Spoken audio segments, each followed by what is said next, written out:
Hello and welcome to the Hot Dog and Handshake Pro Wrestling Show. I'm your host, Jayden Ginsweider. Joining me is my co-host, Shane Price. Shane, Yo. how you doing this week? I'm all right. All right, we'll have Jolka on a little later in the program, but for right now, we're going to get to part 2 of our collar and elbow question from last week. So if you didn't listen, last week I asked Shane to come up with the 5 tools that makes a 5-tool player in wrestling. And this week, what we're doing is we're taking the 5 we decided on, and we're going to compare our lists of who in WWE and AEW, and Shane has some New Japan guys that we think are 5-tool players. The 5 tools we decided on were promos, ability to work heel, ability to work face, in-ring, and presentation. So presentation is like charisma, gimmick, kind of the it factor, like kind of all packaged into one. So Shane, do you want to? I'll start. Yeah, I'll do my you list. Start, yeah. I have my list broken down into categories. So we'll start with WWE. My first category here is first ballot Hall of Famers. So I think this is mostly kind of guys. But if there's anybody that like you want to talk about specifically, just stop me. We can. First I have AJ Styles. Duh. Yeah. Asuka. Yeah. Because she's a little iffy on the promo section of that. But that's also kind of because. But her promos are still kind of electric, Yes. even though. It's in a way that, like, there's some guy. To me, promo work isn't, like, a big part of it. Mm-hmm. It's kind of like base running for the 5-tool players where it's like, you don't need to be good at it, but you can still be good at it. Yeah. Becky Lynch. Yeah. Big E. Honestly, I like to call him a first ballot Hall of Famer. I respect that. Yeah. He is. I don't think he's that good at a heel. I think he was a good heel with Ziggler. I must. It was a long I time have to ago, go I rewatch guess. it. But I watched it live and I don't remember any of it. But I yeah, I guess don't know about. that could be a little bit more He's debatable. more like a 4-tool player almost to me. CM Punk. Yeah, probably. Cody Rhodes. Yeah, probably. Kevin Owens. Yeah. Randy Orton. Yeah. Roman Reigns. Yeah. Sami Zayn. Yeah. Well, Roman again need to see good this current run as a face. His face run. Okay, I think that's fair, but I think it's going successfully so if far. it's going well, if it goes well, I'm gonna say it's instant classic. Yeah. And I said Sami Zayn, Seth Rollins, of course, Yeah. and Sheamus. Yeah. Okay. My next group I called the World Tour. So this is a bunch of people not from America. Drew McIntyre. Okay. Finn Balor. Yeah. I think he's lost a little in the presentation in recent years. But the Judgment Day swallow, to be fair, that's not. I mean, if you go back and you look at, like, you don't even have to like dig into New Japan. You can just go on the network and look at NXT Balor. There's some presentation there. He's got that it factor. Yeah. I recently watched him and Samoa Joe versus the Revival in the Dusty Cup.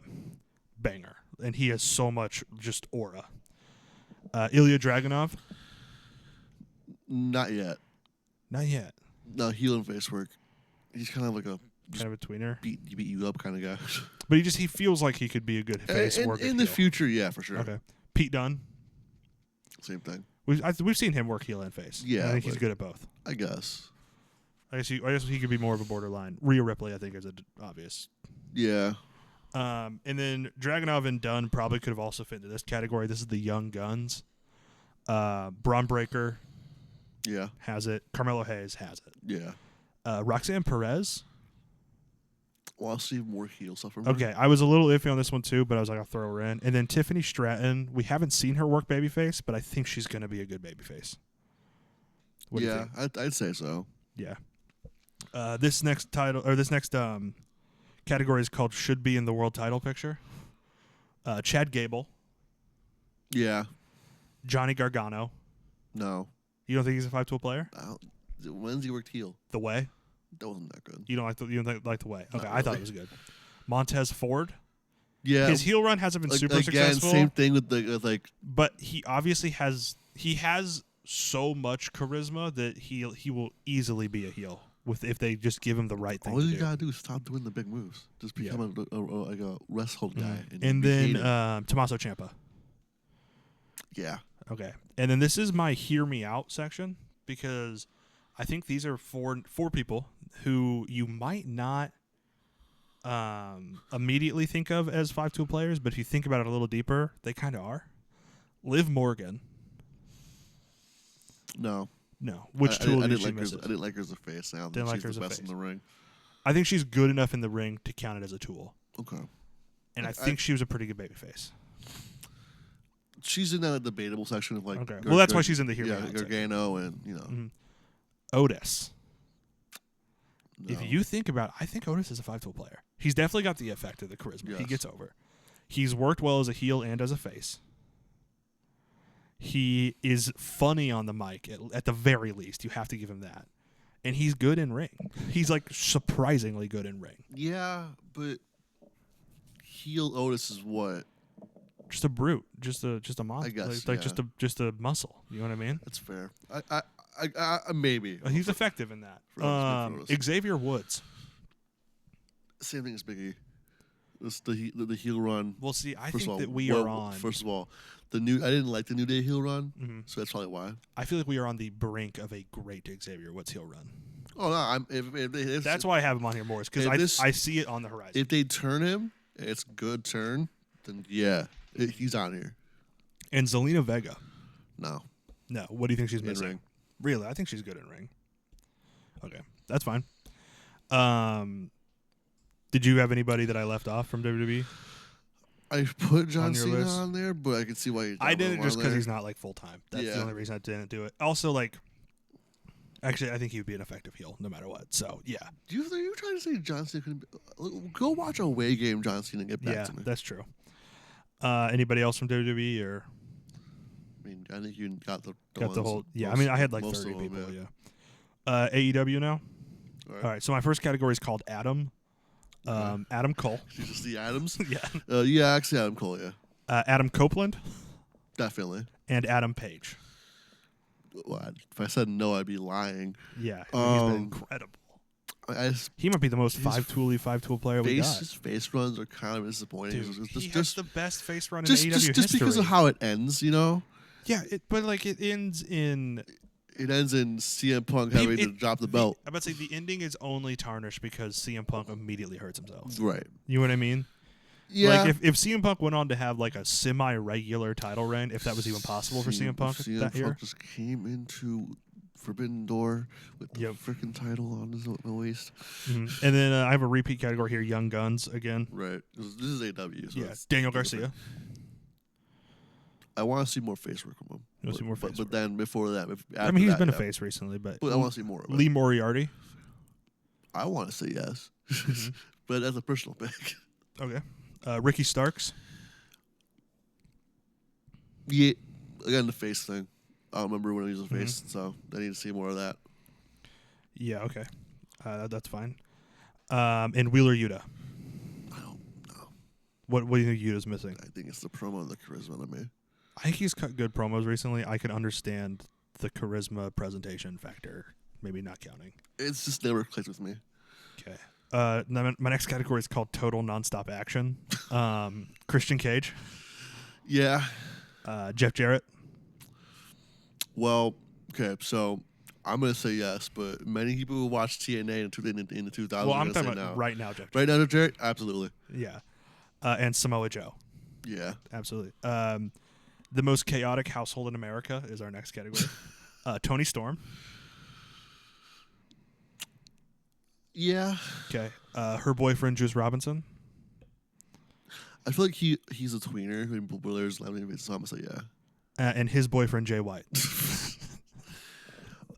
Jay White is a way better of a heel than he is a face. I don't think I really But I think see him he's as a face. fine as a... Well, honestly, before he got hurt, it felt like we were kind of turning Bullet Club Gold face. Yeah, okay. So I feel like he can have it he can do it as a face. That's to be determined, Jay White. Okay. My next category is called Flippy Shit. We're starting with Pac. Yeah. Ricochet.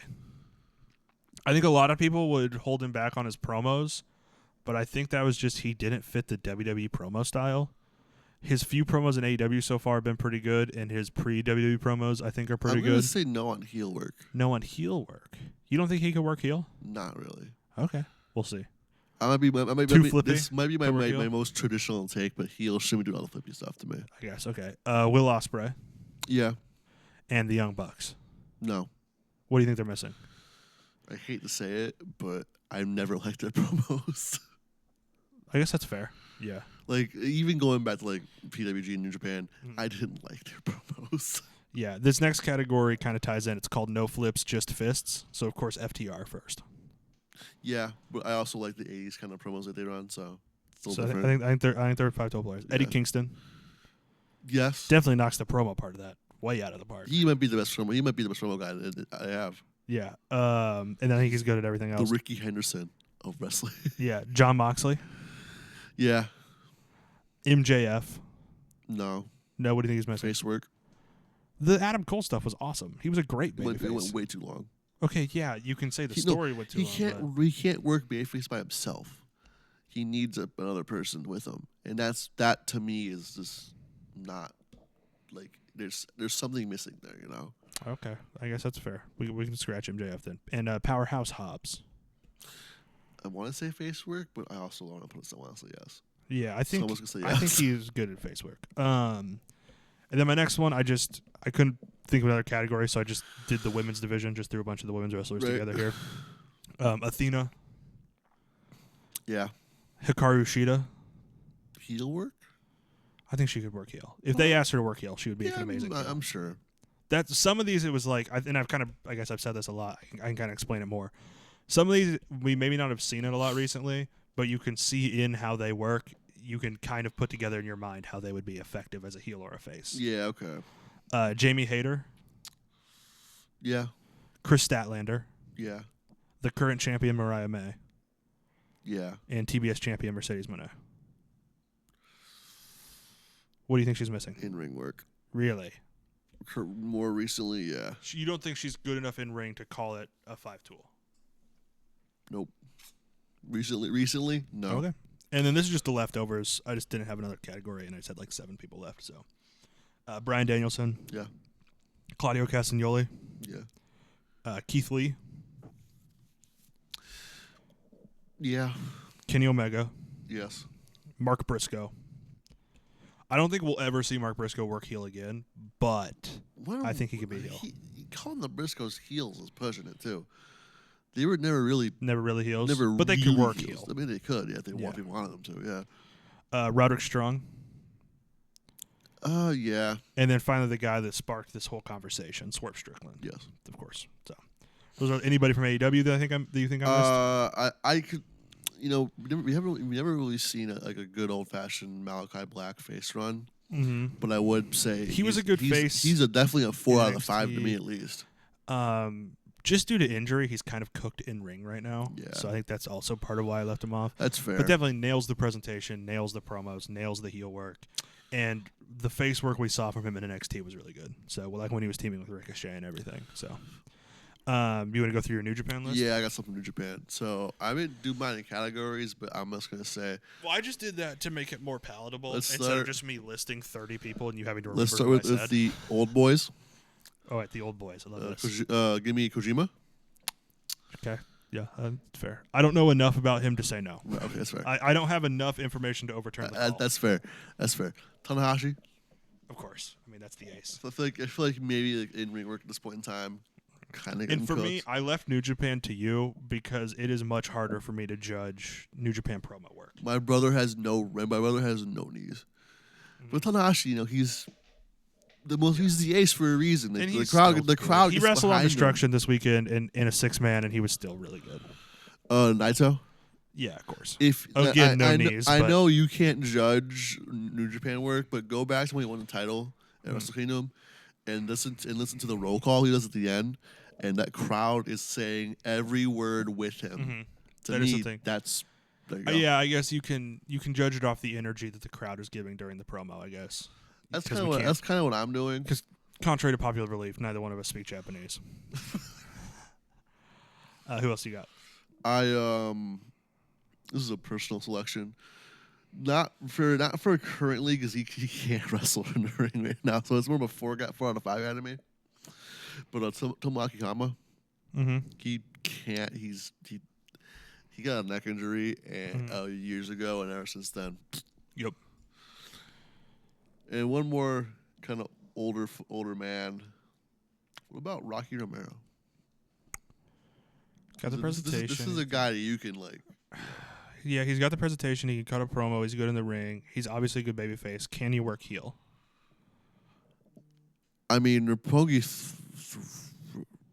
Vice, did they start as heels? I don't know. They I were, don't know they enough were, of the history. the thing about Japan is that face heel divide isn't really there. Oh, yeah. The only guys that they boo with regular is House of Torture, which is kind of incredible. Yeah. But I don't know. That's probably the reason we still have to deal with House of Torture. Probably, yeah. So I'm going to go to the heavyweights. Mm-hmm. Shota Umino. Again, I can't judge the promo, but I think the other four he definitely hits. Shingo. Definitely, yeah. I guess first one he gets to count out promos. Just do a four to a player. I'll say yes if I can count the four. You decide before you say them if they're good promo. So, Goto's promos have been they're okay. I think he's all right. Good everywhere else, yeah. And then one of my last ones that I had in the heavyweight division is my boy Yota Tsuji. Oh, absolutely. He's a star. He's so good. He's the leader in the making for sure. Mm-hmm. Then my junior heavyweights, I went with Despy. Yeah. Hiromu Takahashi. Definitely, yep. Kushida. I don't know about Kushida as a heel. That's fair. He's too plucky babyface to me, I think. Ishimori. Yeah, I would give it Ishimori. I got two more. One's kind of a fun. I have three more actually. One's kind of a funny one. Francesco Akira. Francesco Akira. I think Francesco just adds like. Is he good on the mic yet? He's getting there. He seems like he's getting there, but I don't know if I would fully count it as a tool yet. That's fair. And then my last two are Taguchi. As a comedic. Weirdly, I think Taguchi actually does count. A comedic 5-tool player. Yeah. No, we don't really think about this, but he's funny in the ring. Oh, definitely. He's a good worker in the ring too. He has some presentation to him. And I've seen the. What was he on that one New Japan review we did? He was like pro wrestler, Sengoku. Yeah, he was the horse. Kaizen, whatever. Or whatever. He just as a horse, and there is a meme that goes around every once in a while of that promo. It's like, yeah, that works. And then finally, Taka Michinoku. I don't think he's good in the ring anymore, but he was at one point, so you could probably still count him. I guess, yeah. What about Zack Sabre Jr.? You missed him. Oh, I thought you were going to put him in your list, but yeah, definitely Zack Sabre Jr., yeah, definitely. Maybe he's the best promo in New Japan. Yeah, you want to go through the news? Yeah, sure. All right. In AEW news, the Outrunners are under AEW contract. They haven't been given the hashtag All Elite graphic yet, but they are under contract. Because they're too young. They're the youngest men alive. Yep, they're the youngest men alive. Swerve Strickland says he maybe in a slip, but he said that AEW will be on Fox. Could be in Fox Sports 1. Yeah, I was gonna say. Fox. But still interesting. That's big news. We've been seeing rumors of this, and Swerve seems to confirm it. Honestly, I could see it happening. I'd be fun. It'd be really fun if it was on Fox, like proper. Yeah, like Rampage on Fox would be really fun. But there was rumors that it'd be a new show called Shockwave that would be replacing Rampage. That's also fine. And then in WWE and other TV news, NXT is listed as TV 14 by the CW. CM Punk is going to call somebody an empty-headed dumb fuck, and it's going to be so good. I don't know if you can get away with that. I know in the movies you can. But you can be a little bit more violent in TV 14. You can be a little bit looser with the language. And it seems like a lot of people expect the Netflix Raw to be TV 14 as well. Honestly, I would kind of expect the Raw to be unrated on Netflix. Yeah, I mean, you don't really have to give it a rating. Netflix doesn't abide by the TV rules. And then you don't have to switch or anything. Imagine they do still give ratings. Like when you click on a show, like the Vince McMahon doc, which we'll talk about later. When you click on it, it pops up with TVMA in the corner and then like the reasons why. Okay. So, but they could do that for Raw and it'd be fine. Honestly, I expect it to be MA because that's about the time the Rock's going to come back. Do you think the Raw we will finally stop hearing them blank out the holy shit chants? They should. Because God, that's so annoying when you're watching something and because the crowd's chanting "Holy shit!" the commentators are cutting in and out because they're just silencing the entire audio for those. I hate it so much. Other NXT news: Stephanie McMahon showed up this week on NXT via satellite, pushing her right into the title picture. I'm sure you're excited about this. I mean, the title picture is getting better and better than that from there, and it already was one of the best ones in the company. Here's my pitch. Julia beats Roxanne this week. Rematch at Deadline in December. Also at Deadline, Stephanie McMahon wins the Iron Survivor Challenge. Okay. So then sometime between Stand and Deliver and Deadline, we get Stephanie McMahon versus Julia. And then at Stand and Deliver, we get the triple threat. Okay. Or, other option, Roxanne wins the Royal Rumble as an NXT entrant, which is something I've been pushing for years. That too. I want to actually see one of these NXT entrants just immediately win the Royal Rumble, and I think Roxanne is ready. Yeah. And then you can do Stephanie McMahon versus Julia at Stand and Deliver. Does Roxanne win the title? At WrestleMania? Yeah. Depending on which champion you want to. I mean, Roxanne, depending on who's champion. Like a Roxanne Liv Morgan type match. That match, I could see you having Roxanne win the title. Because I think by the time we get to WrestleMania, the whole Liv Morgan Rhea thing should be over by then. Right. It probably won't be, but it should be. And then you could do a title change. You could also maybe do Roxanne versus Tiffany Stratton at that point. Yeah. At WrestleMania, I don't know. And then AJ Styles to return to SmackDown this week. Any idea? Any thoughts? Just excited to see him? Yeah, I was happy to see him. And then a video was released by New Japan Pro Wrestling this week, getting out of WWE territory here, featuring the reuniting of Kenny Omega and Hiroshi Tanahashi. What did you think of this video? What do you think it means? I don't know what it means. Because we also saw Kenny training with Kota Ibushi this week. It feels like if he was on the roids beforehand, he's still on the roids. So I don't know. We got. That man is yoked. Mm-hmm. First of all, I think it's gonna be good. I couldn't tell. Are we teasing a team up, a match potentially against each other? I think it's a team up because at this point, Tanahashi is. So I think the pitch I've seen the most is for Wrestle Dynasty, the big co-branded show in the Tokyo Dome the night after Wrestle Kingdom. Kenny Omega, Kota Ibushi, and Tanahashi against the Young Bucks and Okada. Yes. As like the main event of that show, the big attraction of that show. Yes. So that's what I'm going with here. Maybe we'll see. Then moving on to the TV this week, it was Grand Slam week in AEW, and we had a big Dynamite kicking off with Nigel McGuinness and Bryan Danielson. So, what do you think of this as part of that grand rivalry? It was really good. It wasn't their best match by far, but it was really good. Their last match was better. Well, of course. I mean, it was more physically in their prime long ago. Obviously. What was it, 15 years ago the last time? Something like that. 09?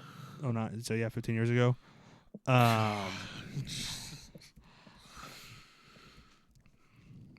What else did we have here on Grand Slam?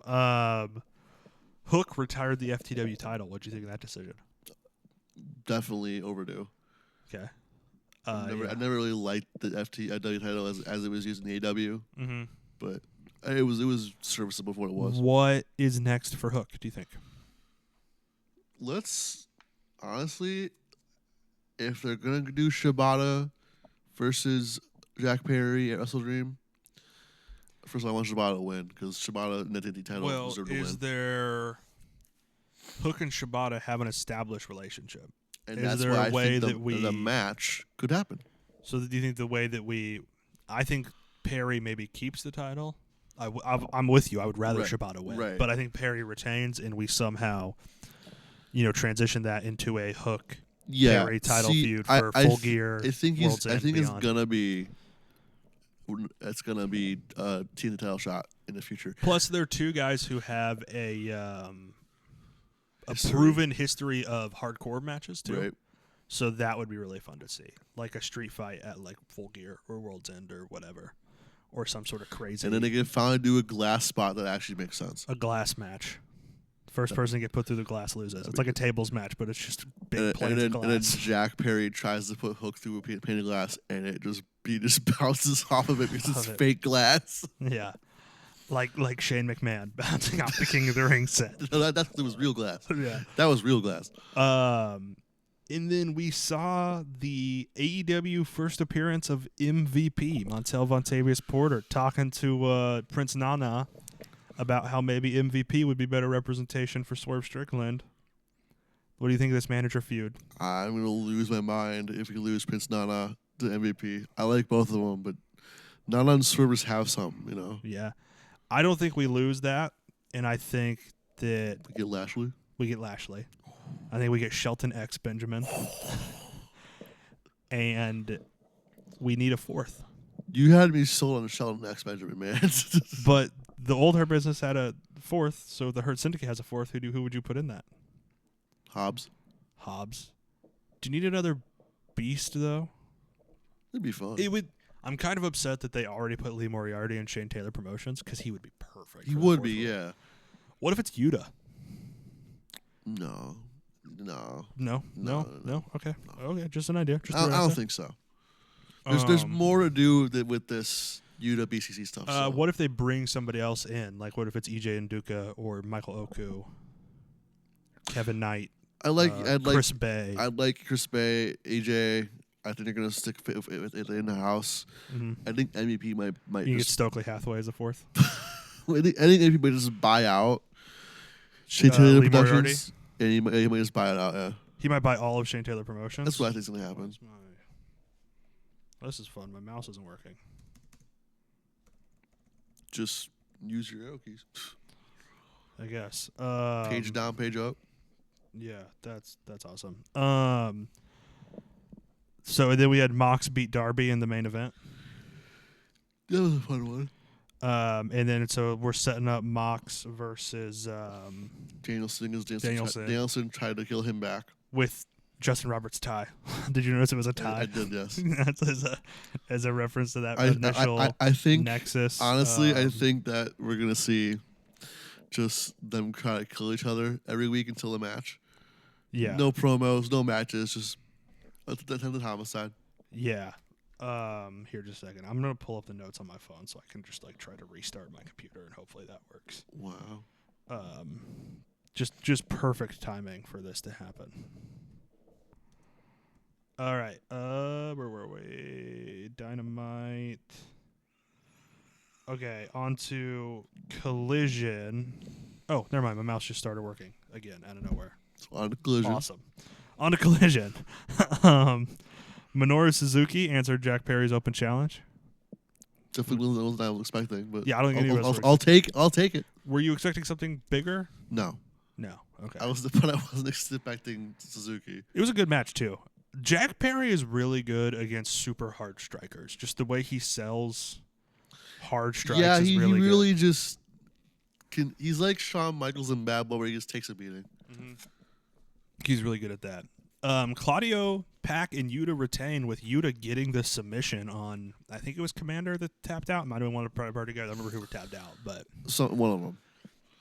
What'd you think of that? Lucha, that whole dynamic. It was okay. Of Claudio, Pac, and Yuta. I not wanting to be there. I think they're building to something big. And I kind of like how Yuta was just so disinterested, but then they tagged him in, so he had to get in. And then all of a sudden, he was just a beast. As soon as he steps between those ropes, he's just on. Yeah, it's really fun. The Lucha 3-way, Hologram, Drilistico, and Beast Mordos, just insanely good.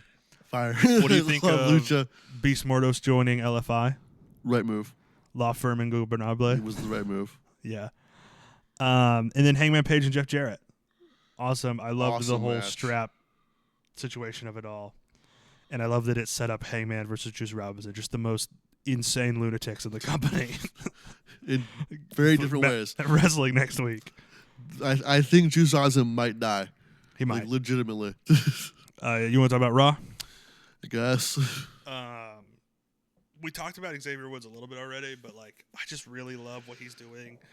And I really love that the heel turn is coming out of like all of this built up frustration about not being a world champion. Right. Like this is what wrestling's supposed to be about. It's supposed to be you want to be the top guy, and he's getting just angry about like his whole thing with Ray was like, you're talking down on me because I'm a world champion. You're giving your time to Finn Balor because I'm not a world champion. You're giving your time to Finn Balor because he's a former world champion.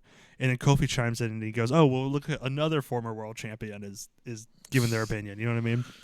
And then when Big E comes back to do promos, another world champion. A couple of great promos from former world champions this week. Drew McIntyre cutting on some promo on CM Punk. I really like how these last couple promos from Drew and Punk have dropped all of the fanfare, and they've just gotten real. Yeah. Like, it's really good. It's good. And I think Priest just cut one of the better promos of his career. This I Am My Brother's Keeper promo he cut. Incredible. I thought it was so good. It sold the Finn Balor Priest match for me. He's really gotten an improvement on that in promos recently. And then we got to talk about it. Okay. Jey Uso wins the Intercontinental title. Thoughts? Not even CM Punk could outpolitic the Fatus. Mm-hmm. Not even. And I don't know why, but the Samoan families have a chokehold on WWE. I swear to God. I think my take on this is going to shock you. I think this was the right decision. Really? And it's not. I still hate the Yeet thing. I think it's cringe. But I'm sure 10, 12 years ago when I was marking out for John Cena, I'm sure there were people in the early 20s who thought that was cringe too. And at the end of the day, I get the decision because boy, does that guy sell T-shirts. He does. And he sells sunglasses. And he puts butts in seats. And I've never thought the Usos were bad in ring. I think they had a bad match at WrestleMania. But I've never thought they were bad in ring. And so I think this is the right decision. As much as I don't like the Yeet thing and I find it incredibly annoying and cringe, I think this is the right move. So I think that might be a shocking take to you and to anyone who's listened to this before, but that's where I am. SmackDown, a few things. Or do you have anything else? I have more news after SmackDown. Oh, you have some AW news. Breaking news? Go ahead. Yes. What do we got? We got some AW Games news. Oh. They are dropping Ukes. They are strongly considering finding. They're dropping nukes. No, I'm just kidding. You're dropping Ukes. They're finding a new development partner for the games. Okay. After numerous issues. Are we going to get a real simulation game or is over it budget? again? And former wrestler, I forgot what his ring name was. I think Eric Richards or something like that. He chimes in saying, "You need to stop making a No Mercy successor and go all in, making the most over-the-top game ever. I need Def Jam Vendetta meets Here Comes the Pain." There have been, I think we talked about it one time, like what's the idea of an AEW racing game, AEW kart or whatever, Elite Kart, whatever you want to call it, because there's just been a bunch of random vehicles in AEW so far. Yeah. On to SmackDown though. Shout out to Naomi's Uno gear. Did you see that? I did. How cool that looked. It was definitely a good look. Yeah, but she does lose to Bayley. Bayley gets the shot at Nia Jax. Are you excited for another Bayley Nia Jax? No. Well, here's the thing. I'm calling it right now. Tiffany Stratton walks out of Atlanta with the title. I think she cashes in this weekend. And we can talk about it more when we get to predictions, I guess, but I think I think Stratton is walking out of Atlanta with the WWE Women's Championship. That's fair.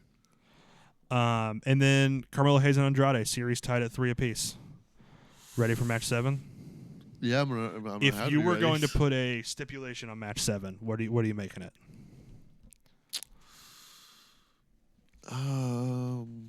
Last man standing. We are getting a last man standing match already this week. I guess then, yeah.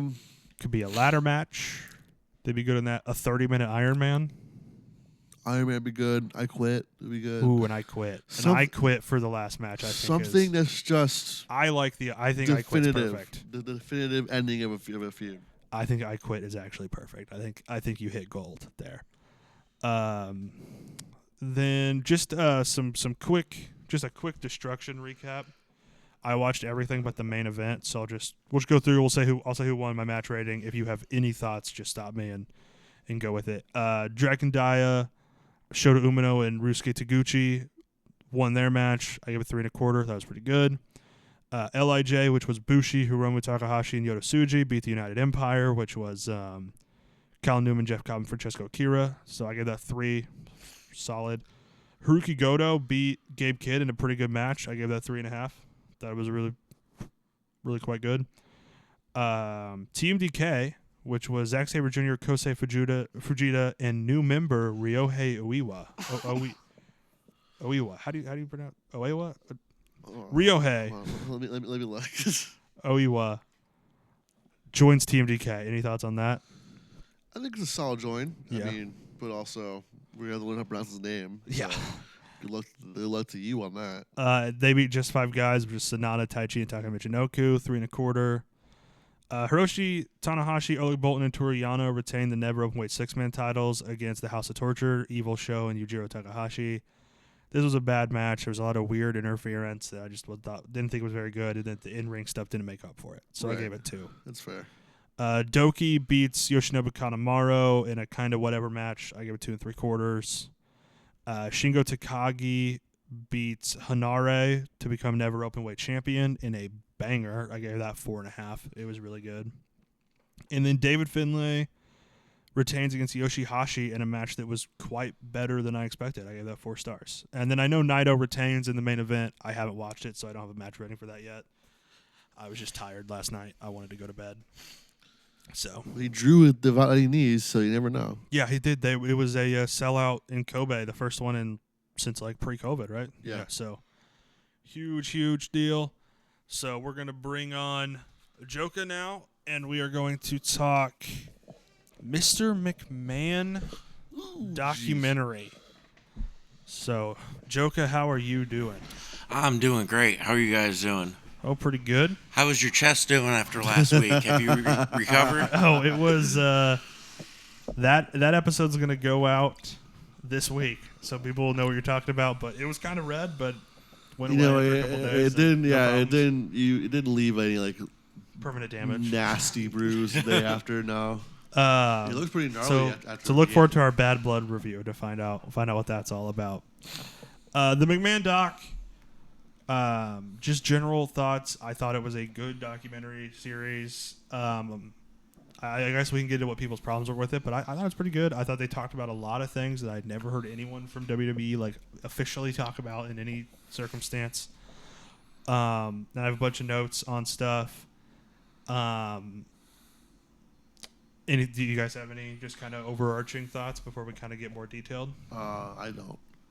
I've only seen clips of the documentary so far, but I'm sure it's going to be good if it's all about Vince McMahon because he has a lot of secrets that a lot of people don't know about. I want to start with the reaction to the documentary. I think there's a lot of people who thought this was going to be like a deep dive into the current. They thought we would get more of a deep dive into the current legal situation with Vince being investigated and the Janelle Grant lawsuit and all of that. You can add me to that list. That's what I thought it was. There's a lot of people who were quite disappointed in how little of that we got. But Well, it's because he for one, pulled out. So yeah, you have to understand this documentary was greenlit in 2021. They started working on this, or maybe they started shooting interviews in 2021. Something. It's been a long time. Right. They had the idea to do this during COVID. They came up with the idea. They started developing it, and then they started shooting in 2021. So it was supposed to come out, I think, like late 22, early 23. But then in July of 2022, all the Vince allegations come out. Right. So they had to rework it. stuff. The first rollout, yes. So they had to rework it. Vince cancels all the interviews that he had to do, left, and we just kind of get stuck with what we have. Right. But I think also if you look at it, there's a lot of stuff in here I didn't know about. Even as knowledgeable of a WWE fan as I am, there's a lot of stuff. Like, I thought that the stuff that they talked about from WWE would be stuff that I mostly knew. And I think that was true. And I think that was true. I still knew most of it already. But there was a lot of stuff I didn't know. First, his relationship with his dad. I've never heard anybody talk. I never heard him talk about that before. How Right. it was so much more just a business relationship than almost anything else, really. And so I don't know. Did you guys have any thoughts on that? The Shane one though. No, the Vince and Vince Senior. Well, yeah, 'cause he didn't really know him that much. Yeah, the first 12 years was like I knew that he didn't live with his dad. I knew kind of that, but then when they did get to know each other, they just didn't really have that much of a relationship. Right. So and then Gorilla Monsoon, I didn't know that he was like supposed to be the heir to WWE and or the WWF at the time before Vince just kind of bought it out. Right. And did that, so I've never heard anybody talk about how he kind of screwed over Gorilla Monsoon. Could you imagine what WWE would look like today if Gorilla Monsoon had it? A lot more traditional, I guess. I don't know what it would be. Honestly, that's such a hard thing for me to. Because think about it, it would probably never leave that territory. That's true. The territories may have gone on a little longer. Right, because Vince McMahon Sr. made a promise that he wasn't going to encroach in anybody else's territory. Yeah, there was a gentleman's agreement that you were going to keep the territories, and that kind of goes to a note that I have. Turner. So Ted Turner may have done it. But yeah, I guess I didn't have it. The note I have on that's kind of different. We can talk about it later. But yeah, it's it definitely probably would have lasted a little bit longer with the territories, and maybe a whole different landscape of wrestling right now. And then the Phil Mushnick thing, obviously, like I wasn't alive for that. I didn't know about Phil Mushnick until this documentary, so I've never heard anybody talk about that. How much he grilled the WWF and yeah. What do you got, Shane? I mean, I knew about it beforehand, and I really enjoyed how they cut the Phil Mushnick. They cut the Vince saying, "I don't know why he was so mean to us," and it cuts to was like he's a jackass. Yeah. He's kind of been known to be a jackass, though, throughout his entire career to everybody in the back. Vince or Phil Mushnick? Who are you talking about? Vince. Yeah. I mean, yeah. This is the first time I've heard that name. Yeah, so this guy was a reporter for the New York Post, I think. And he was the one that broke the... was he the one that broke the female referee allegations that Vince McMahon... I think so. Assaulted I also think he did he did a bunch of the steroid stuff, too. Yeah. He reported on a bunch of that. And then, as it went on, he was really anti... how the Attitude Era went. He was very think of the children that are watching this kind of thing. Their target audience is still children. Why are they doing this? That's crazy because he participated in that a lot. With Vince? Yeah, with well, Steve I was saying Austin that like Phil Mushnick, this reporter, was the one who was against. Yeah. It. He was writing about how there's a whole like how news it was segment. bad for kids and all of that. There's a whole like national news segment where they talk to him about it, and they also interview kids. It's like, yeah, I got into trouble in school because I gave my friend a Suckle Stunner. Yeah, and like the whole suck it thing. And then the X chop, I got spit for 5 days. I got detention for that. I've done that I've before. Heard a lot of people say that. But along with Phil Mushnick and some of the stuff he reported on, the steroid trial, I've never heard anybody in I've heard people say that it happened, but I've never heard them go in depth on like what was happening. That Vince was in trouble for potentially knowing about it and for letting supplying it happen and supplying it. And Right. So that was interesting. One of my notes on that, Hulk Hogan wearing a bandana to court is one of the funniest things I've ever seen. I remember that. Him walking out of a courtroom with a bandana on was so funny. He did that again. That's also when trial. That's also the first time they showed Dave Meltzer with his long hair, and that's so unsettling to me. Dave Meltzer with long hair, with the mullet from the 80s. Oh yeah. Yeah, and I love, of course, Vince having the neck brace. I've known about that for a long time, but it's always funny when you see him. The court drawings of him with a neck brace on. So I've never heard that. The trial, or I don't know if it went to trial, but the rape allegations by that female referee. I didn't know about that until a couple of years ago when all this other event stuff started coming up and people on the internet started talking about it, and I learned a little bit about that then. So of course that's something that WWE would never talk about in any of the documentaries. Absolutely not. Because like being a fan of the era I am, most of the documentaries I've watched on wrestling before this were WWE produced. Right. You know what I mean? I think the Andre one wasn't, and maybe there was one or two others that weren't. But you don't see a lot of the women's stuff from before that Vince did because it was just outlandish. Mm-hmm. Like, have you seen the clips of Trish Stratus when she had to bark like a dog on her knees? Yeah, I've seen that. Yeah. Another thing I forgot to put on the list, I didn't know about the Wendy Richter screw job. I didn't know they had to have someone just, the ref just count it even though she put her shoulder up. Right. And was it Moolah beat her as the spider or whatever? And then the Ring Boy scandal. I didn't know anything about that. This is the first time hearing it. This is the Pat Patterson stuff. Yes. So this was a scandal that there was this. Was he a ring announcer? He was something. There was this guy. He helped out as a ring announcer, like kind of like the second guy if Finkel couldn't do whatever show or whatever, right? And he also helped with like supplying the rings. And so they had ring boys who were like just kids the that crew. they would pay in charge of setting up the ring, help set up the ring and all of that. And there was a scandal where this guy that was in charge, I forgot his name, I didn't write it down. Another official in WWE who ended up getting fired for this, and Pat Patterson were listed as people who were molesting these kids.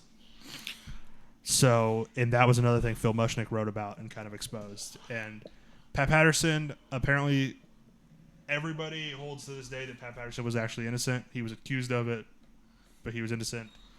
And the other two actually did it for sure. And so they have been. Well, Tony Atlas in the documentary. Yes. The funniest line in the it's serious, but like it's so funny. It's a very serious line, but the way Tony Atlas says it is just the most Tony Atlas way you can say it. Mm-hmm. He says he didn't like Pat Patterson because he kept grabbing his pecker in the locker room. And he touching my pecker. Hulk Hogan, Andre the Giant used to do a thing. It was gay as hell. They called it checking the oil, and Andre would take his thumb and just jab you in the cornhole during a match. Wow. Have you seen any of the screenshots or clips of Tony Atlas from this documentary? No. You didn't see what he's wearing? No. What was he wearing? He is wearing a black sleeveless dress shirt and a red tie. He looked ridiculous. Okay. Little tangent. Tony Atlas is a very strange man. If you have not seen his Twitter account, it is incredible. The only pro wrestler that looks like a normal person is probably Cody Rhodes, because but he has a neck tattoo, man. Yeah, I mean, so do you. Everybody. That's what he was wearing. Oh my god! Leave it to a pro wrestler. Yeah, dude, it's so funny. Let's see what else did I have here. No one ever in WWE has talked about the immediate fallout of the screw job and the Vince Brett brawl backstage. Oh my! Ever heard about that? Oh, I know that one in detail. About how the uppercut that he throws and everything. He even warned Vince. He goes, "You better be out of the building by the time I get out of the shower." Yeah. And yep. Brett clocked him. I mean, and Triple H just like hiding in the hallway because he knew it was going to be Vince was going to get punched and he didn't want to see it. Yeah. He was like, I don't want to be there. I don't want to be there. So he was out in the hallway with, was it Brett's sister, Bulldog's wife, was also there? Maybe Brett's wife was in the hallway too. Yeah. It was the Undertaker that made him actually confront Vince or Brett. He's like, you can't fucking leave until you go talk to him. What is this bullshit? You're going to get punched, brother. You're going to take it good. Mm-hmm. And then, but don't forget, Brett was flanked by Ken Shamrock. Oh, they didn't mention that in the documentary. They show a clip of it. Yeah. He's flanked by like Ken Shamrock and Steve Blackman. And the Bulldog. He was there too. The Bulldog. Yeah. You're not going to... What are you gonna do? Arrest him? You're not gonna get to him. You're not gonna mess with one of those guys, let alone four of them together. You get past Steve Blackman, and all of a sudden you're in a chokehold from Ken Shamrock. Yeah. And Steve Blackman, like, he may not have been the best in-ring competitor, but he could fight. Oh, yeah, he was a real fighter, a real martial artist. The motherfucking truth. Yeah. Dr. Jerry Graham, the wrestler who was a doctor that Vince was like infatuated with as a kid. I've never heard him talk about that at all. Never heard of this guy. No, me either. But there's one clip. I don't know if you caught this.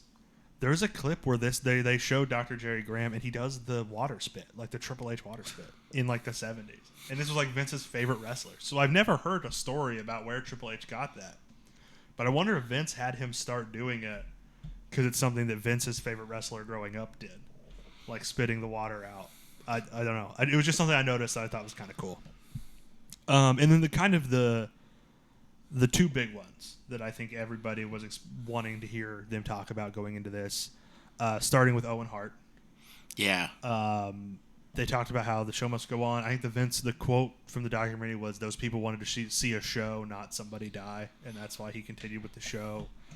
I think it was the right choice because I think Owen Hart would have wanted the show to keep going. Yeah, and I know I watched the Dark Side of the Ring episode about this, but that was a while ago, so I don't remember how much they covered in that. I mean, either way, it was always going to be controversial. Suing the manufacturer about because they gave him a faulty equipment. Right, and I remember watching this live, and it was just unbelievable when they said Owen Hart passed away. Mm-hmm. Like, this has got to be like a storyline. One thing I didn't know that Vince said was that lucky for everybody in the arena was blacked out because they were showing a pre-taped promo up on the big screen. Yeah. So nobody in the arena really had a good, well-lit view of it happening, which is so good. Like, that's... Of course, you would never want this to happen, but if it's going to happen, that's best. That's the best. Then you cut back, and all of a sudden the lights are all back on. There's a guy in the ring. Well, yeah, but, like, nobody had to watch Owen Hart fall from the ceiling. Right. It wasn't like his entrance was starting and they were looking up like, here he comes. Yeah. So I didn't know about that. I didn't know. I don't think I knew that they sued the manufacturer of that. I knew that it was a faulty equipment is the reason that it happened. Yeah. Because in that, in the Dark Side of the Ring episode about this, they like show someone showing like I don't remember if it was Martha Hart or who, but they had like a faulty one that they showed, and like this is how easy it was for this to fall apart. And they stopped doing the ceiling entrances for a long time. Mm-hmm. I think Logan Paul was the first one to do it since Owen Hart. No, I'm pretty sure it was Sting. Yeah, I think Sting I meant in the WWE. Yeah. But did Sting do one during his little WWE run? I can't remember. No, he didn't. He didn't. Yeah. Even Logan's was a zip line, so it was different. So it was slightly different. Still. It was more of a different setup. Even when they did go back to it, so I never really heard him talk about that. That was kind of a big one, and then Benoit. I've never heard anyone from WWE talk about Benoit in any capacity. Really? Well, they were just like, you can't talk about this. Like we just they're not going to put something about Benoit on one of like their official documentaries or anything, right? All the only Benoit thing I've seen again was the Dark Side of the Ring episode, right? The whole thing, and they didn't cover too much of the tragedy because how much more is there really to cover? But they did cover kind of the fallout of it and Vince talking about it. Did they talk about the accidental tribute show? Yeah. Oh God, that was They talked about the tribute show where they found out. I think it was Brian Gewirtz talking about how we were doing this tribute show for Benoit and we were in the back finding out information about what really happened as the show was going on. Oh man, I never heard that. The before. only one who had like a sliver of knowledge was Regal because they were neighbors. Okay. And if you find his tribute to Benoit, he's not paying tribute to him. He is not. Yeah. So and then that kind of what they more went into was, for one, the allegations that steroids were the reason he did it, which Vince said, and I believe Vince. I think Vince probably did lie quite a bit in this documentary, but one thing where I don't think he actually lied was saying steroids weren't involved. That it wasn't roid rage. Right. Because roid rage makes you punch a hole in a wall. Not right. Roid rage murder. makes you Scott Steiner. Yeah. And that would be if it was roid rage, everybody would have died in the same night. He wouldn't have tactically done one and then the other. And it would have been like a complete accident. It would not have been as meditated as it was too. You know what I mean? Right. But like I said, like Roid rage would be him going to the back after a show and just punching his locker. You know what I mean? Like Yep. That's roid rage, not what he did.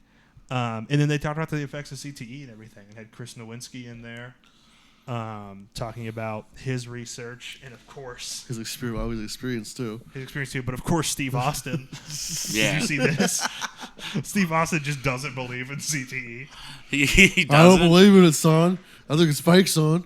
My body's not mush, son. Well, because either him or The Undertaker, one of them said, like, if you're getting a bunch of concussions in pro wrestling, you're just doing it wrong. Exactly. And then they just show, like, all of these situations of Benoit just hitting his head on stuff. Like, Yeah. Like there's a lot of funny editing work in this, like that, where they're like, yeah, there's no way he was getting all these concussions in wrestling. And then it was just showing him, like, taking chair shots or just falling face first on the mat. Or and like his diving headbutt. You're supposed to hit the chest, and that doesn't fuck your head up. But no, he's hitting dudes straight in the head and giving them like concussions too. Yeah. There's a in one of his last matches against Elijah Burke, he goes for that move and Burke reverses it. And I swear to God, it looks like Burke just kicks him right in the head. Yeah. And then my favorite little bit of editing was there was a part where Vince was talking about the Attitude Era, and he was like, it's not like we had guns, and then it just cuts to Pillman's got a gun. Or Glock 316. It's not like anybody raped anybody, and then it's just like a clip of Vince McMahon calling someone a rapist. About you rapists. Yeah. So it's not like we did these things, and it would just cut to them doing that thing. Yeah. It was almost like a Family Guy cutaway.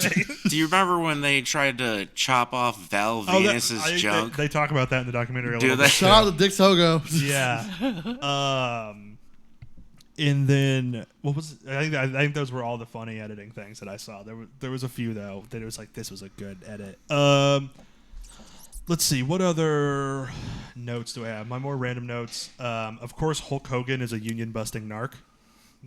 They talked about Jesse Ventura trying to put together a union, and Hogan was someone who was the person who reported to Vince. That's why for a long time Ventura was not in WWE. Yeah. Like when he come back, that commentary? I don't know. I don't know, but then he is not like really stayed with WWE for any significant period of time. For now he is. But now he's showing up as like a legend. You good? Yeah.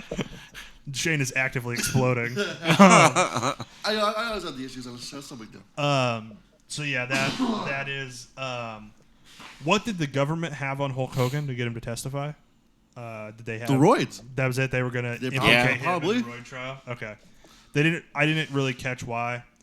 One thing I just kind of saw I put together, Vince, the way he talked about the old territory owners and how like they really didn't see where wrestling was going, that's what he became in like the 2010s. I mean, he became 2010s, the guys that he pushed it back 2000s. Like he didn't see where wrestling was going, and then like AEW started out of that. Yeah. So like it's really funny how AEW is kind of going at him the way he went at those territories. Right. Actually, even better. Vince didn't see where was going in the 90s. Exactly. And that's why we got the New World Order, and that's why we got the Do Not Sing. This is true. In the mid-90s. I was going to say, like, he did take inspiration from ECW and, like... Yeah. Who was the head writer when that happened? When he took inspiration from ECW? Russo. Oh, yeah. I don't know. It was the one time Russo got really lucky. Like, Vince was good for a while, but it's just like 20 years from now, if we were booking a show, we'd be talking about stuff from right now that we liked.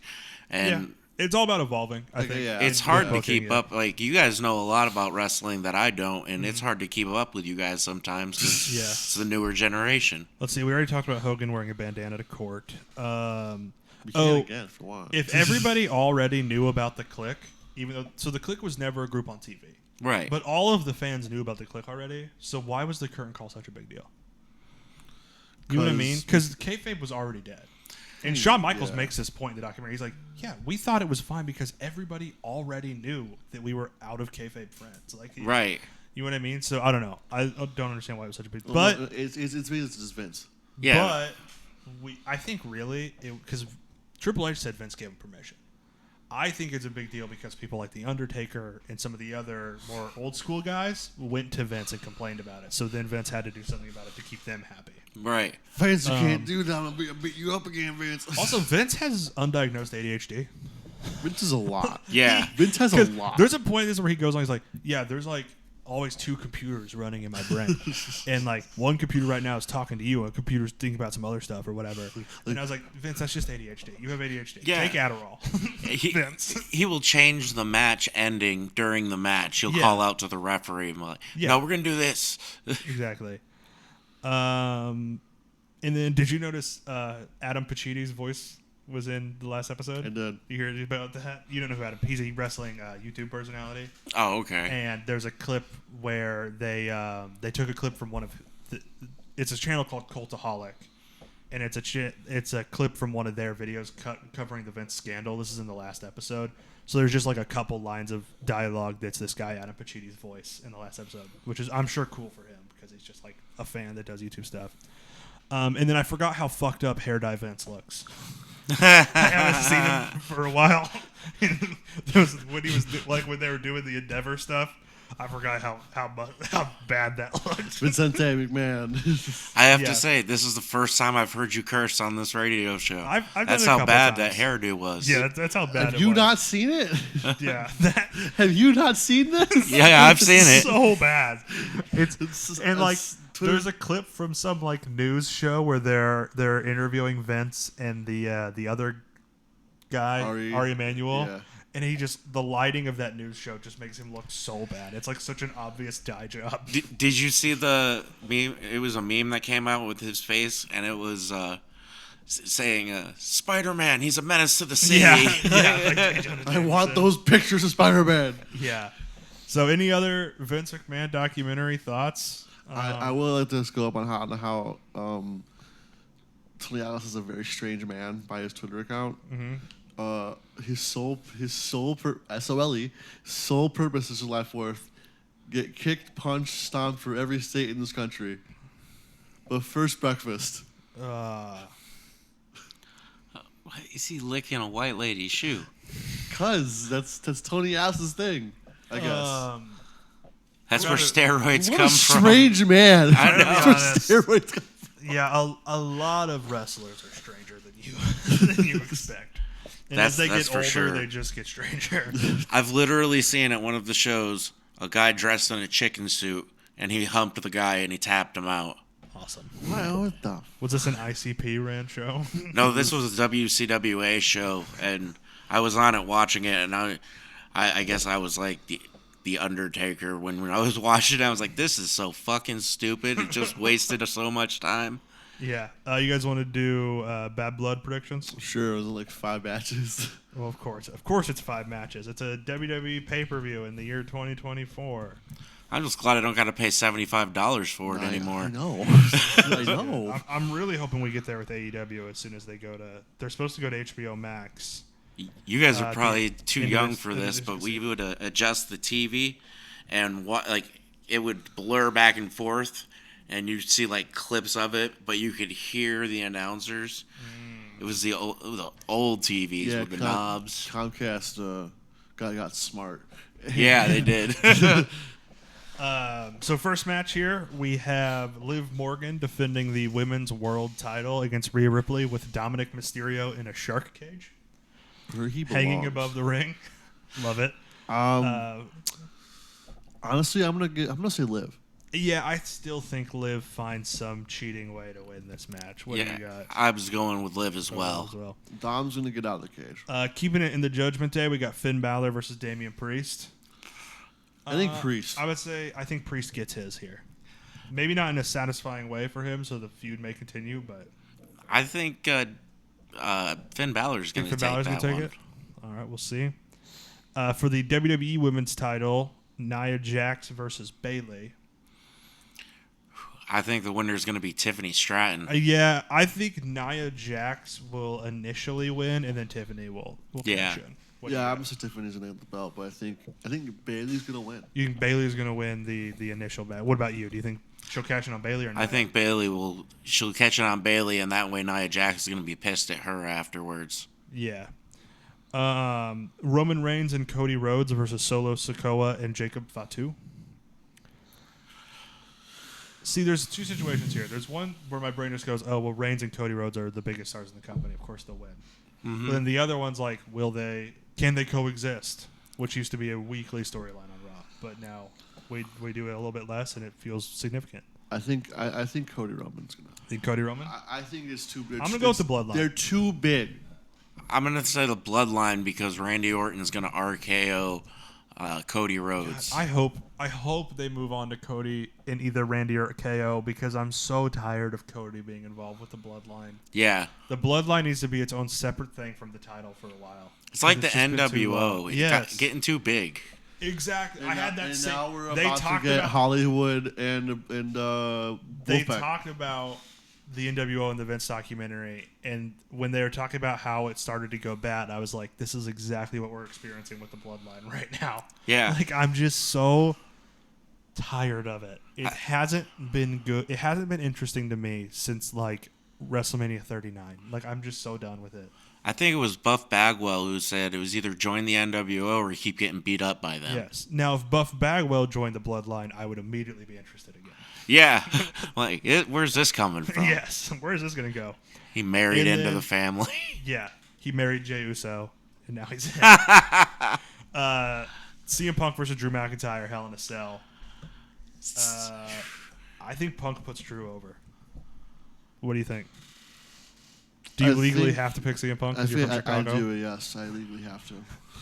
I'm picking CM Punk, and I'm going to make a prediction. Table set up outside the ring or the announce table. He's going to get... Punk's going through it or Drew's going through it? Drew's going through from a go to sleep, and he's going to slowly fall back off the cage. Oh, that would be awesome. That'd be really good. That would be really awesome. Good. All right, so those are our picks for Bad Blood. We can move on to our favorite things of the week here. 5 matches. I know. Well, hey, talk to Triple H about it, man. 5 matches. Even Shawn does more matches. The last he's a good man. takeover, or not takeover, but NXT No Mercy was 6 matches. Like, even Shawn does more than him. Yeah. In house. So of course, this is where we give out our 3 awards for the week. Shane, as always, we'll start with you. What was the bronze handshake this week? I'm gonna go with the Lucha match. The hologram Mortos and Drilistico. All right, what do you got, Jolka? I'm going to go with Mr. Mullet finding out he's going in a shark cage. That was really fun when they revealed that. My bronze, I'm going to go with the Damian Priest promo. Okay. The Brothers Keeper promo I thought was really, really good. What is your silver? I'm gonna go with. I think I'm gonna go with the Juice Robinson shenanigans. My top 2 are gonna be from the same match. So you're gonna go Juice Robinson for the silver. Yes. Okay. What do you got for your silver for your second one? I'm gonna say when Kevin Owens told Cody Rhodes, "You got your partner. This is gonna be me and Randy versus these two." Yeah, I like that. Yeah. My silver is gonna be that Lucha 3-way hologram versus the Beast Mortos versus Drilistico. I really like that. And then Shane, what is your gold handshake? It's gonna be that entire match between Jeff Jarrett and Hangman Page. Jarrett versus Hangman. That was really good. It didn't quite make my top 3, but it's pretty good. What you got? Jey Uso's Intercontinental Championship win, and his attempt to make a heartfelt speech afterwards. Yeah. He sounded like Hulk Hogan. Yeah, my gold, I'm just going to give it to all of Grand Slam Dynamite. I thought the Dynamite show of that was really, really good. Collision, I'll be honest, I skipped the Saraya match and the Sammy Guevara match just because I can't stand either one of them. I'm just going to go with that whole Dynamite. I really liked it. The Danielson McGuinness match, MVP stuff, the Moxley Darby, all that. I really enjoyed that. On to the lightning round, our upcoming matches of the week. Starting with Raw, we have Kofi Kingston versus Chad Gable. So scale 1 to 10, how excited are you guys for that? Is Xavier innocent at all? Xavier has another match this week, so I don't know if how involved. This by itself was like an 8 to me. Yeah, I'm gonna give it a 7. For me, it's like one of those things. I didn't know it was a dream match for me until they announced it. Yeah, right. Like, oh wow, I actually really want to see these two wrestle. This is really good. Rey Mysterio versus Xavier Woods. Oh, okay. Hey, these are two of my boys. I hate having to I hate know. having to pick one of these two. A draw. Both these guys. Both these guys. I'm gonna say Rey Mysterio because I think the New Day is gonna. I think Xavier's Implode. going to accidentally cost Kofi his match, and then Kofi's going to accidentally cost him that match. How excited are you for Rey versus Xavier? I'm going to say 7. I'd go with a 7. The LWO's Dragon Lee, Cruz del Toro, and Joaquin Wilde versus Judgment Day's Carlito, Dominic Mysterio, and JD McDonough. What do you got out of 10? I'll give it a 5. I'm going to go with an 8 because I really like Carlito. I saw something. He's the only current member of the Judgment Day that wrestled on the pay-per-view Judgment Day. That's funny. And if you extend it to former members, it's just him and Edge. They're the only two members of Judgment Day who wrestled on the Judgment Day. And I think, I don't know if it was the last one, but one of the last Judgment Day posters had Edge on it. He was like the guy on the poster. It took a long time to get used to the Judgment Day name after watching all the pay-per-views. Yeah. That was also the first thing, because, I mean, I've gone back and all of that stuff on the network. So, like, I've watched a bunch of those. And in a last monster standing match, Bronson Reed versus Braun Strowman. This is a 10 for me. 10. Yeah, that's a 10. That's a 10. That's big, meaty men slapping meat. Certified sirloin beefsteak match. All of it. Just two Godzilla You versus said it was Kong. last man standing, not last big hoss standing, man. What the hell? Yeah. Last big boy standing.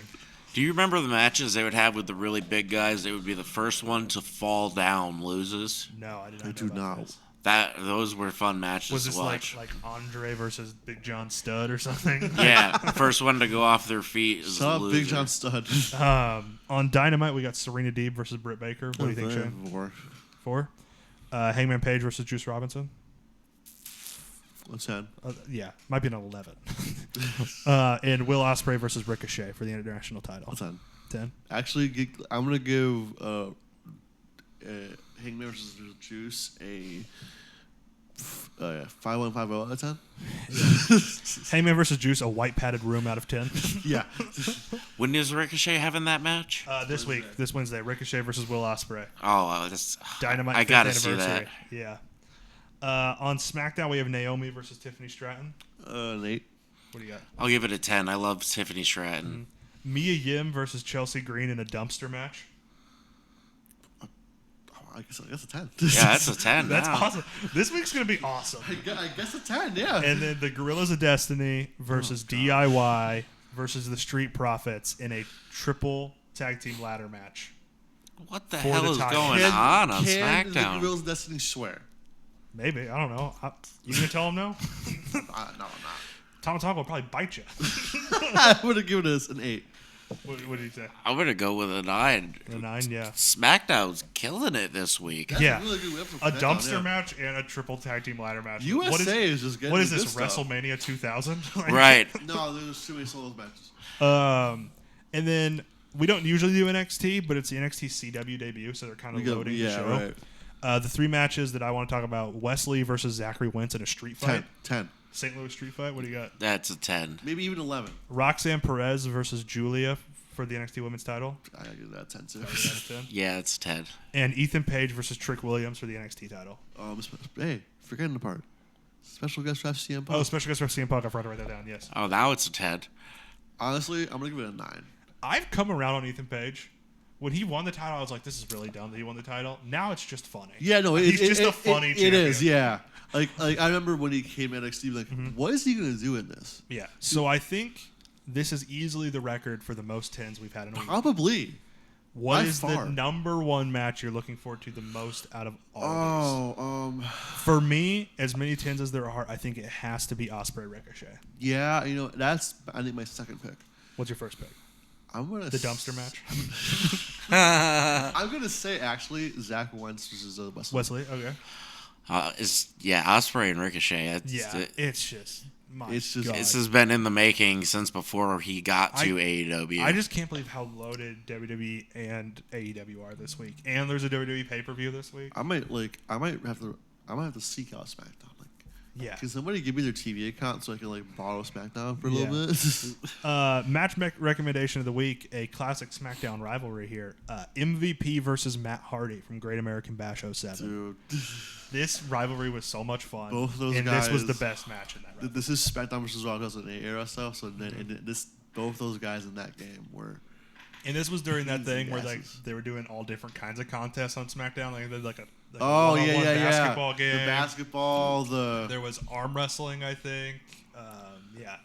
A push-up contest. I think. I love when they do the stupid shit like that. Let's see, when Mark Henry and Big Show did the punch game. Yeah, I love stuff like that.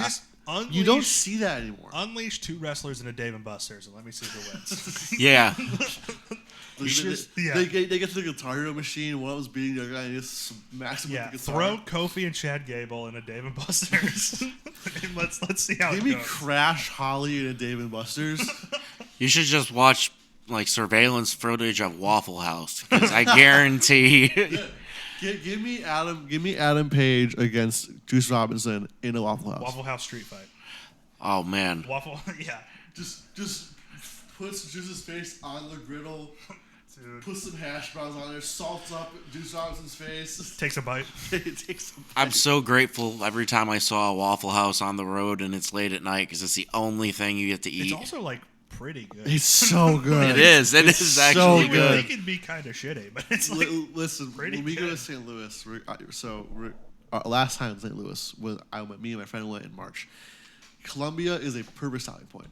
There's no weird for me to say because I hate Mizzou. Yeah, but Columbia is a perfect stopping point. It is halfway to St. Louis and to Lawrence. We're coming back. It is 2 a.m. Columbia is now a Waffle House. The one thing they have open, White Castle. Oh, White Castle is so good. I've never been to a White Castle. I will on this St. Louis trip we're doing it. I lived in Connecticut when that movie came out with Harold and Kumar. Yeah. And I just watched that, and there was no White Castles in any states near me. But when I went to Colorado, I saw a White Castle sign on the highway. I jumped off and pulled over. I spent $90 there. You were late to the Pedal venue. to the metal. Yes. If you want to listen to more of us, classic reviews, I should be getting the Field of Honor review up before this to kind of sell. Not edited. No special edits on But that one. The edits just are going to return with Bad Blood. Bad Blood. Shane's going to take over the editing. So Bad Blood will come out later this week. That is Bad Blood 97, the debut of Kane. It's got to be Kane. All that. So we have as we were just talking about, a packed week in wrestling this week. So, as always, just enjoy wrestling. I'm amazed.